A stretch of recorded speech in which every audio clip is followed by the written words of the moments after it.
Propósito. Los puntos de Pablo eran semejantes a los de la primera carta. A.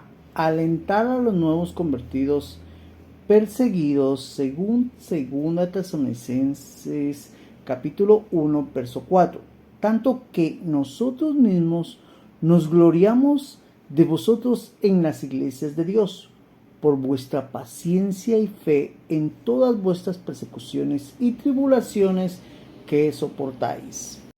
En el propósito nos damos cuenta que los puntos en que Pablo quiere centrar la segunda carta es la misma que la primera. ¿Por qué? Porque no hubo mucha separación. Además, se nota que es una enseñanza consecutiva. Y nos damos cuenta también de que de cierta manera, digamos, Pablo estuvo poco tiempo en ellos. Pero al ver la disciplina, la dedicación, el esmero, la práctica de la fe, el que ellos tuvieran paciencia a pesar de las situaciones y que sufrían persecución y tribulación, que ellos soportaban, esto le daba como una razón a Pablo para, dice él, gloriarse en las iglesias, como quien dice, ponerlos como ejemplo. De cierta manera también era utilizado dentro de las enseñanzas o predicaciones que Pablo realizaba, para que las demás iglesias oyeran que ellos estaban sufriendo ciertas dificultades, pero no dejaban de adorar, no dejaban de creer, no dejaban de buscar, no dejaban de estudiar, y no dejaban de cierta manera que ciertas cosas influyeran, como la venida de Cristo Jesús, sino que ellos estaban con aquella motivación. Y créanme, estas dos cartas abarcan la venida de Cristo Jesús porque es lo que más él toca en este punto.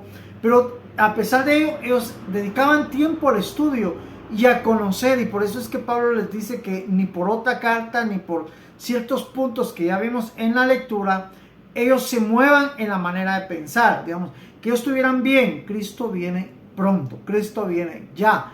Eso los motivaba a ellos a seguir, eso los motivaba a ellos. Era como una forma de que ellos se mantuvieran presentes, anuentes y puntuales en las cosas o en los asuntos de la iglesia, en los asuntos de Dios. Y esa es la razón por la cual nosotros también necesitamos ver estos puntos y entenderlos para que nosotros también tengamos la misma motivación que tuvo la iglesia de Tesalónica y podamos así poder estar presentes, pendientes, anuentes a lo que realmente la Biblia enseña que nosotros como iglesia debemos tener. Así que eso es lo que aprendemos en el primer punto, entendiendo de que es una carta continua, entendiendo de que la iglesia de Tesalónica pasaba tribulaciones, tenía paciencia, tenía fe, y que de cierta manera las tribulaciones no los separaban del estudio bíblico, de la dedicación que tenían que dar no solo a las cosas espirituales,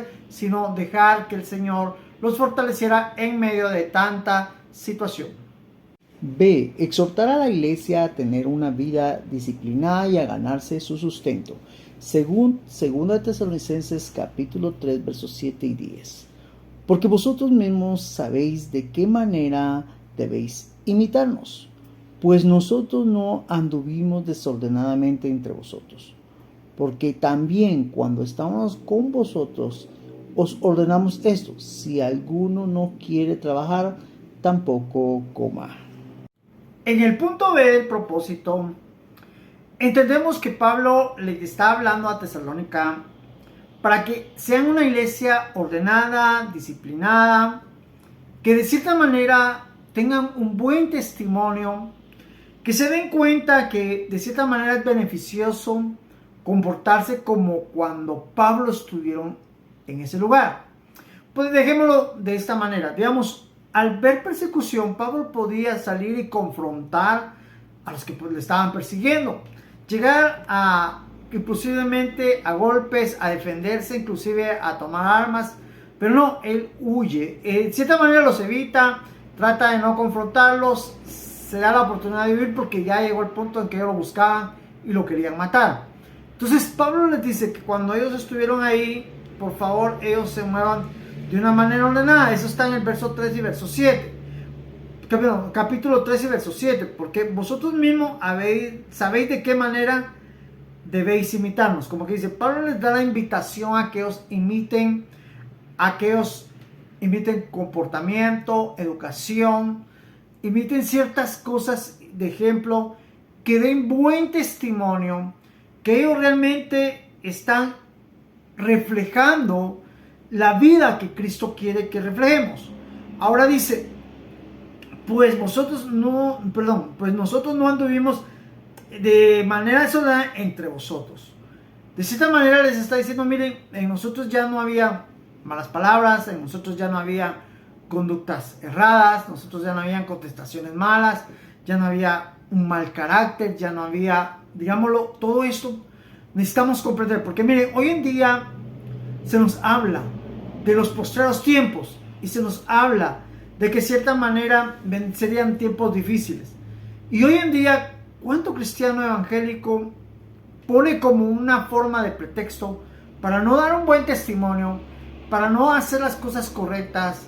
Y ponen, no, es que son tiempos difíciles. La Biblia dice, no se trata de eso. Los tiempos realmente siempre han sido difíciles. Imagínense, en este tiempo Tesalónica, todo lo que enfrentaba.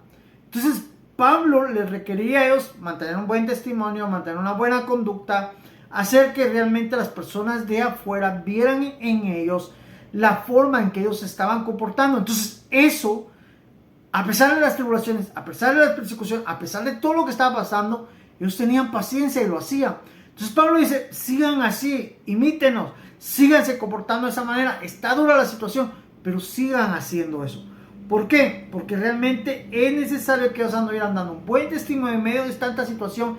Es necesario que, de cierta manera, Pablo los utilizaba como una forma de ejemplo en otras iglesias, y que ese ejemplo se mantuviera, ese anhelo, ese deseo que ellos tenían de proclamar a Cristo en testimonio, en hechos, en conducta, realmente fuera un claro ejemplo para las demás iglesias. Otra cosa dice que si alguno no quiere trabajar, tampoco coma. Digamos, Pablo les dice a ellos, están en persecución, están en tal situación, pero algo tienen que tener claro, necesitan trabajar, necesitan tener su sustento, necesitan saber que para tener un sustento hay que trabajar. Digamos, que ellos realmente tuvieran conciencia de todo esto. Digamos, hoy en día, miren, yo conozco personas que de esta manera dicen, mire, yo estudio la Biblia y por eso no puedo trabajar. No, eso no puede ser así. Por eso nosotros necesitamos tener una disciplina.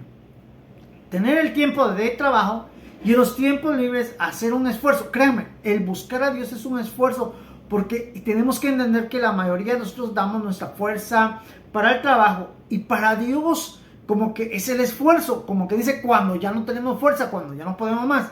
Entonces Pablo les dice a ellos, miren, si algo tienen que tener conciencia acá, es que ustedes trabajen. Todo lo que ustedes se coman, gánense, trabajen, esfuercen. Y eso es hoy en día algo que es necesario hacer. Créanme, yo les digo, bendigo a Dios porque realmente nunca pretendí vivir del evangelio, aunque gracias a Dios, pues Dios en los momentos difíciles me ha ayudado, pero mi objetivo ha sido trabajar. Y hoy en día todo ministro, todo siervo debería tener esa iniciativa de trabajar y servir a Dios. No puede crearse en nuestra mente el deseo de no trabajar porque estamos sirviendo a Dios. Tampoco puede crearse de que voy a trabajar en las cosas de Dios. No, tenemos que entender que ambas cosas son necesarias, y es necesario que nosotros tengamos una buena disciplina para entender que si trabajamos tenemos el derecho de comer, y si no trabajamos, pues lamentablemente hasta la misma palabra de Dios nos prohíbe el poder obtener nuestro sustento. C. Corregir algunas creencias erróneas acerca de los acontecimientos finales relacionados con el día del Señor, según 2 Tesalonicenses capítulo 3 y 4. Nadie os engañe en ninguna manera, porque no vendrá sin que antes venga la apostasía y se manifieste el hombre de pecado, el hijo de perdición, el cual se opone y se levanta contra todo lo que se llama Dios y es objeto de culto, tanto que se sienta en el templo de Dios como Dios, haciéndose pasar por Dios. En el punto C del propósito, Pablo les hace a ellos un encargo, digamos, enfáticamente y rígidamente. Pablo está con ellos diciéndoles, corrigiendo algunas cosas erróneas acerca de los acontecimientos en la manera que va a acontecer la venida del Señor. Tenemos que entender que Pablo en el capítulo 2, verso 3 y verso 4 dice: nadie os engañe de ninguna manera. Primero, cuídense del error, cuídense de la mala interpretación, cuídense de las enseñanzas erradas, cuídense de las ideas de los hombres, cuídense de la teología o podríamos decir, escatología de los hombres. Cuídense, está hablando de todo ello. Porque miren, la venida del Señor no es un misterio. La venida del Señor es tan palpable. Digamos, Dios no nos está hablando a nosotros en garabatos, en una letra, podríamos decir, exclusivamente para ciertos siervos que ellos iban a entender. No, Dios quiere que hasta la persona, en el sentido del conocimiento más sencilla, entienda. La venida del Señor será como ladrón en la noche. Un ladrón no te va a avisar, un ladrón va a venir de repente. Esa es la idea que Dios quiere fomentar en todos los cristianos. No necesito escatología para poder entender esto. No necesito grandes sesiones para poder entender eso. La Biblia así lo enseña. Entonces, Pablo dice, mira que nadie te engañe. Entonces, el primer cuidado que debemos de tener es que nadie nos engañe. No creer algo que es erróneo, porque sucesivamente muchos van a atribuirse cierto conocimiento y van a querer enseñarnos algo que la Biblia no enseña. Entonces, Pablo nos previene, cuidado. ¿Por qué dice? Porque no vendrá antes que venga la apostasía. No vendrá antes que vengan los hermanos que quieren sentirse como más que Dios, que quieren ser reconocidos como Dios, que dejarán a Dios para las ofrendas, para los diezmos, para las buenas casas, para los aplausos, para las admiraciones, para que vean que canto bonito, para que llene estadios, para todo eso se llama apostasía. Entonces buscarán más eso y entenderán más eso y amarán más eso y no amarán más al Señor. Créanme, la mayoría dice, es que yo le canto a Dios. Entonces, ¿para qué necesito un público grande si le voy a cantar a Dios? ¿Me entienden? Si yo le voy a cantar a Dios, lo puedo hacer en mi casa, lo puedo hacer en cualquier lado. No necesito exhibirme públicamente, si es que es para Dios. Pero cuando ya no es para Dios, es cuando viene la exhibición pública. Es cuando yo entiendo, ustedes quieren cantar y quieren dar a conocer su canto, está bien. Quieren que los invite, está bien. Todo eso está bien, pero ten cuidado cómo lo manejas. Si Dios no está en tu corazón, si Dios no te da la humildad necesaria, si el orgullo, la vanagloria toca a tu puerta y tú la dejas entrar y pasas de humildad a vanagloria, a exhibición, a conciertos, a ciertas cosas, a admiración y todo eso, dice la Biblia que no te conoce, no sabe qué andas haciendo, porque Dios ve la intención del corazón. Entonces, la intención del corazón es la que nosotros necesitamos comprender en esta parte. Y dice Pablo, no vendrá sin que antes apostate. Entonces, hoy en día, la apostasía es una realidad en la iglesia. La apostasía es una realidad en muchas personas. Hoy en día, la mayoría van por un milagro, eso es apostatar. Hoy en día, algunos van por dar una ofrenda, eso es apostatar. Otros van porque Dios en algún momento o el pastor les dé un privilegio. Estamos peleando por púlpitos, estamos peleando por... Créanme, todo eso yo lo he visto en siervos. Inclusive yo me he topado con siervos que a veces le hablan al pastor, mire, yo siento que el hermano Josué lo que anda buscando es un punto aquí en la iglesia. Y no es así. Yo he llegado a iglesias donde bendigo a Dios porque me han recibido bien y todo. Hago lo que Dios quiere que haga y ahí me retiro. Y sigo en la iglesia donde estoy. Entonces no ando buscando posiciones, no ando buscando... Dios me ha guardado de todo eso y les digo, y hay hermanos que se sienten celosos, que de cierta manera no, Él me lo va a quitar, y no es así. Yo no voy a pelear ningún puesto, ni en ciertas denominaciones, no voy a que me admiren más, no. Gracias a Dios he aprendido a dominar todos esos puntos y por eso Pablo lo recomienda, dice, sin que se manifieste el hombre de pecado. El hombre de pecado es un sistema satánico que se manifiesta, que quiere que los siervos de Dios se tuerzan, que quiere que los siervos de Dios sientan como él sintió al sentirse semejante a Dios, al querer superar a Dios. Ese es un sistema satánico que viene a todos los siervos, a todos los que sirven al Señor, que son atacados. Y cuando no lo entienden, cuando no comprenden realmente lo que es, se van por las ofrendas, se van por esto, se van por esto, pues se van lo otro, y apostatan. Y eso los convierte como el hombre de pecado, porque créanme, en la iglesia no estamos por diezmos, no estamos por ofrenda, estamos por Cristo. Eso debe ser nuestro punto. Todos los que están en la iglesia deben de ser por Cristo, no por otra cosa. No para que vean que tengo una voz bonita, no porque yo sea grande. No es eso. Estamos en una iglesia por Cristo. Nada de cuestiones humanas. Entonces necesitamos entender eso para que nosotros no seamos el hijo de perdición, no seamos los hombres de pecado, los cuales de ciertamente se levantan contra Dios y de cierta manera se llaman Dios y son objeto de culto. ¿Qué es objeto de culto? Cuando todos, ay hermano, gracias hermano, bendición, entonces le están dando un homenaje, están dando un reconocimiento a usted. Cuando realmente, sí, digamos en mi caso, Dios me utilizó para la palabra, el homenaje es a Dios, no es a mí. Yo soy un instrumento para que Dios me utilice y pueda transmitir el mensaje de Dios. Entonces no puedo aceptar culto, no puedo aceptar homenaje. Dice, sientan en el templo de Dios como Dios, haciéndose pasar por Dios.